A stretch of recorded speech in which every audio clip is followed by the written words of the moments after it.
don't get good information. Like anything else, data is king. And the more data points you have, especially for this type of test where it's all relative. Today's test is relative to the test last week, last month, last year.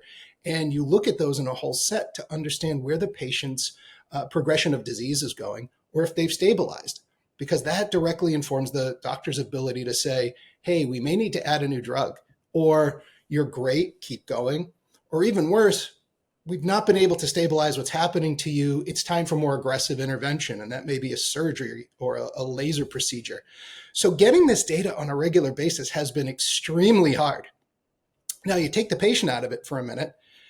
The physician has to put this machine in a room in his office, and then he has to staff it, and then he has to schedule around it. And so it's kind of a sub-practice within a doctor's practice. Now, they've grown up with this. So to them, they go, yeah, well, we've always done it, so it's no big deal. But if you actually break that out and demonstrate to the doctor, hey, you're actually not making a lot of money on this test at all, and you're not getting enough data to make you truly effective at what you do best, why don't we rethink it?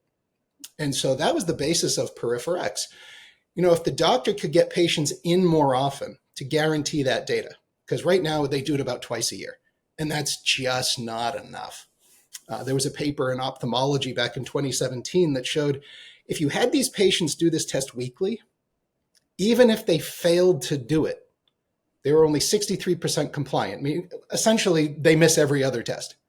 They're still going to catch progression 2.5 years faster than the standard way they do this in the office. So if they catch it 2.5 years faster, what does that do for your treatment and your vision?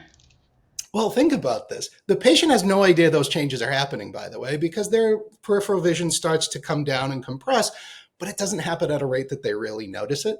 So unless you have an objective means to go, okay, what can we see? What is that retina experiencing? How is that visual optic nerve actually functioning? Then they just think everything's fine. And the doctor doesn't get any data to the contrary, so the doctor thinks it's fine. Yeah. And then a year later or 2 years in, they go, oh my God, there's been a change. Now we need to really do something. Well, the body's a dynamic system. It will adapt to whatever's happening. So you let it go 2 years in a progressively worse state, that's terrible. This patient may have had the opportunity of having a, say, simple outpatient laser procedure, been on their way and been fine.